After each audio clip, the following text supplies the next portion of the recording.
Hello student, आज के इस वीडियो में हम बात करेंगे अकाउंटिंग प्रिंसिपल के बारे में। अकाउंटिंग प्रिंसिपल यानी कि what is accounting principles. Accounting principles के बारे में बात करेंगे कि अकाउंटिंग प्रिंसिपल्स आखिर होता क्या है।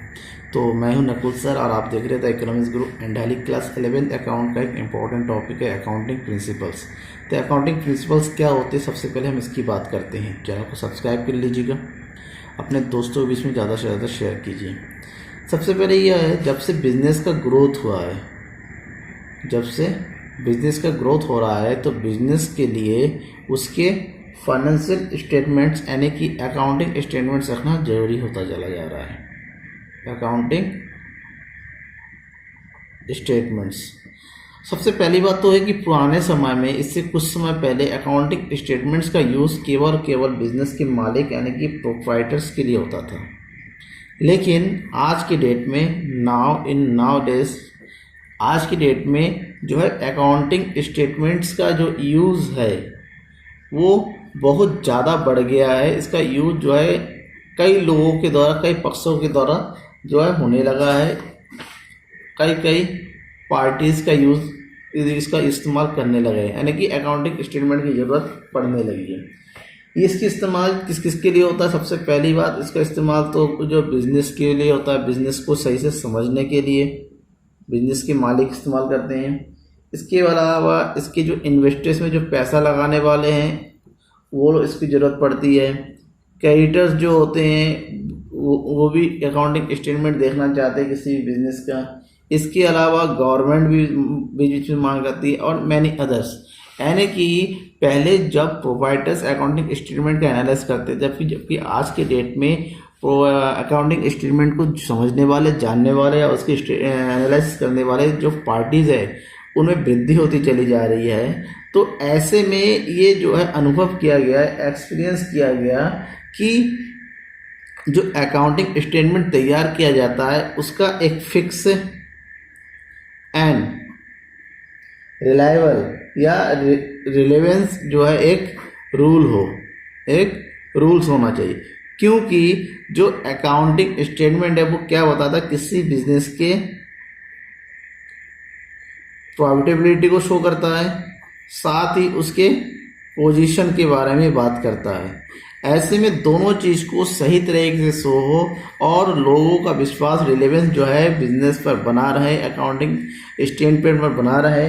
इसीलिए जो है ये महसूस किया गया कि statement should be prepared according to the some standard language, कि जो स्टेटमेंट है,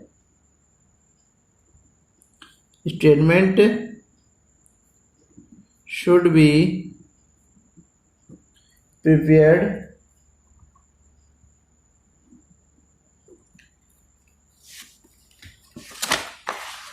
according to some standard language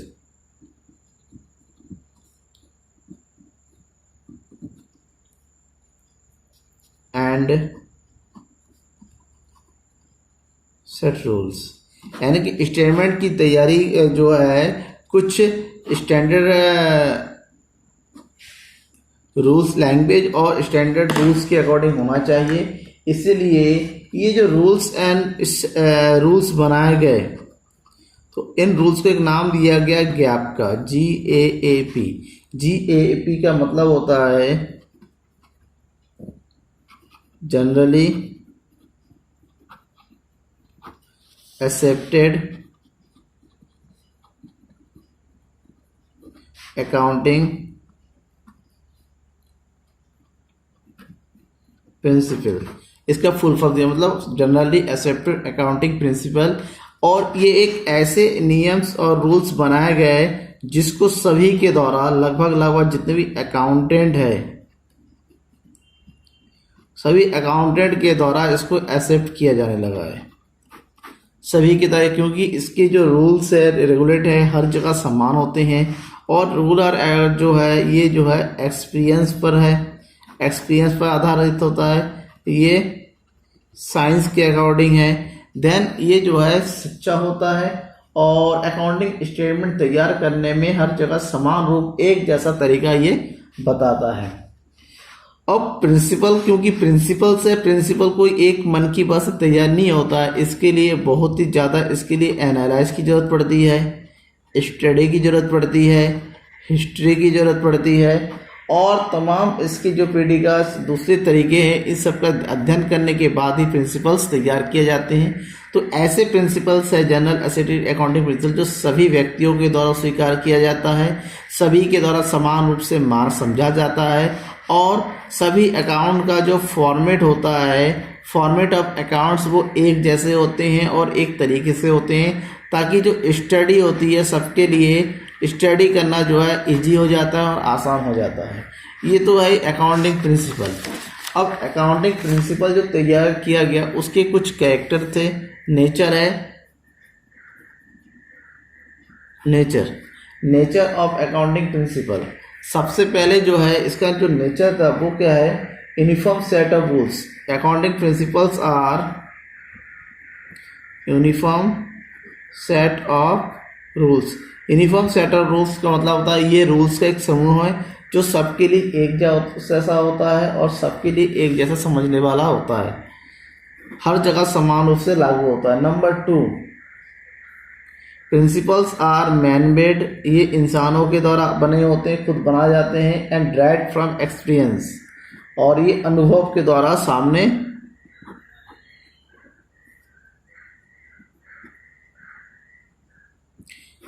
derived from experience के द्वारा सामने आई हुई है रूल्स है।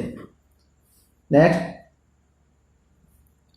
Accounting principle are not static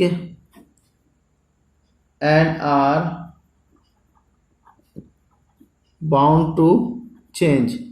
ये जो स्टैटिक नहीं होते हैं और ये परिवर्तन नहीं होते, इसमें ये नहीं कि अलग साल के दर इसमें हो जाए, साल बदलते जाए, बिजनेस बदलने के साथ अकाउंटिंग रूल ही बदल जाए, ऐसा इसके साथ नहीं होता है। नेक्स्ट है जनरल एक्सेप्टेंस।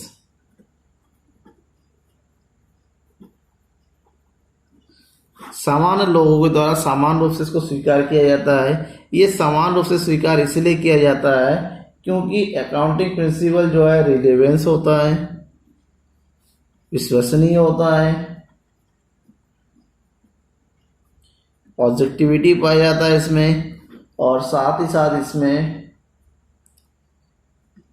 फ्लेक्सिबिलिटी यानी कि फ्लेक्सिबिलिटी भी इसके अंतर्गत पाया जाता है। इसलिए अकाउंटिंग प्रिंसिपल का आज के डेट में बहुत ज़्यादा यूज़ होता है। उसके अकॉर्डिंग ही बिजनेस वगैरह के फाइनेंशियल स्टेटमेंट तैयार किए जाते हैं। Thank you.